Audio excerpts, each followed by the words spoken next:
আসসালামু আলাইকুম। পৃথিবীতে কেন অধিকাংশ মানুষ দুঃখ পায় বা দুঃখে জীবনযাপন করে? সুখ এবং দুঃখ হলো জীবনের একেবারে অবিচ্ছেদ্য অংশ। তবে মানুষ আসলে বেশিরভাগ সময় সুখেই থাকে, কিন্তু দুঃখটি যেহেতু তাকে ব্যথা দেয়, পেইন দেয়, সেজন্য সেই বিষয়টি তার বেশি মনে থাকে আর সুখের কথাটি কম মনে থাকে।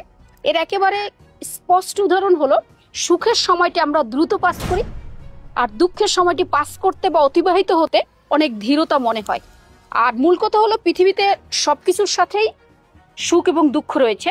দুঃখকে অ্যাভয়েড করে শুধুমাত্র সুখী হওয়া পৃথিবীতে অসম্ভব। তবে এই দুঃখকে যতটা কমিয়ে রাখা যায় ততটাই মানুষ সুখী হতে পারে। এর মূল কথা হলো সুখ হলো দুঃখের অনুপস্থিতি বা কম দুঃখ পাওয়া।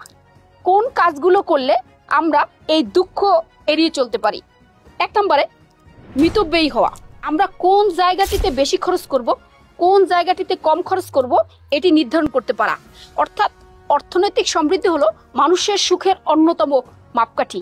এখন সে যদি এটিকে এলোমেলোভাবে ইউজ করে, মানি ম্যানেজমেন্ট না জানে, তাহলে কিন্তু সে দুঃখে প্রাপ্ত হবে। অর্থাৎ সে দারিদ্র্যের মধ্যে পড়ে যাবে এবং সেটি তার জন্য দুঃখ বয়ে নিয়ে আসবে।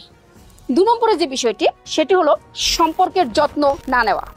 অর্থাৎ আমাদের যে সম্পর্কগুলো আছে সেগুলোর মধ্যে যেগুলো আপনার একেবারেই বেশি কাছের এবং কোনগুলো তার চেয়ে একটু পরে, এগুলো আগে সর্ট আউট করা এবং ভালো সম্পর্কের সবসময় যত্ন নেওয়া। যে কোনো সম্পর্ককে অন্তত পক্ষে ঠিকমতো চালিয়ে যেতে পারলে মানুষ এই দুঃখ থেকে মুক্তি পেতে পারে। 3 নম্বরে যে বিষয়টি, সেটি হলো আমাদের ধর্ম এবং নৈতিকতাকে পাশ কাটিয়ে চলা। অর্থাৎ মানুষ হয়ে ওঠার ক্ষেত্রে যে দুটি বিষয় খুব বেশি জরুরি, সেটি হলো ধর্মীয় শিক্ষা, নৈতিক শিক্ষা। এই দুটির বাদ দিয়ে মানুষ যখন বাইরে চলে যায় তখন সে মানুষ থেকে পশুতে পরিণত হয়। কাজেই এই দুটি সম্পর্কে একেবারে স্পষ্ট ধারণা নিয়েই জীবনে যদি আগাতে পারে তাহলে দুঃখের বিষয়টিকে কমিয়ে আনা সম্ভব। 4 নম্বরে যে বিষয়টি, সেটি হলো সময়কে অবহেলা না করা।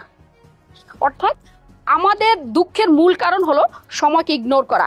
অর্থাৎ সময় চলে যাওয়ার পরে আমি ভাবতে থাকি কাজটি হলো না, আমি জীবনে আর কিছু অর্জন করতে পারবো না, বা যে সময়ে যে কাজটি করার কথা সেটি করলে আমার জীবনে যে সমৃদ্ধি আসতো, যে সুখ আসতো, সেটি সময় চলে গেলে আর সম্ভব নয়।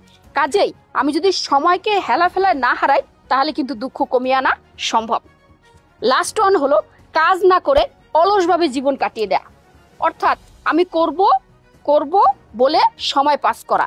কিন্তু একটি জিনিস মনে রাখতে হবে, 5 বছরের কাজ যেমন 10 বছরে খুব অর্থপূর্ণ হবে না, 10 বছরের কাজ 20 বছরে সেই রকম অর্থ দেবে না। কাজে বয়স অনুযায়ী আপনি অর্জন করতে পারেন এবং ওই অনুযায়ী যদি কাজ করতে পারেন তাহলে 10 বছরের অর্জনটি 20 বছরে অধিক গুরুত্বপূর্ণ হয়ে উঠবে। কাজে আপনি সময়ের সাথে সাথে যদি অর্জনটি করেন এবং আপনি যদি অলসভাবে না কাটান, পুড়ে না হন এবং এই পৃথিবীতে যে কাজটি আপনার সে কাজটিকে সর্ট আউট করতে পারেন, তাহলে কিন্তু দুঃখের পরিমাণ খুবই কমে আসবে। আর এটি সুখের মূল কারণ। কাজেই এই 5টি নিয়ম মেনে চলুন এবং আপনি সুখী হয়ে উঠুন। Thank you so much.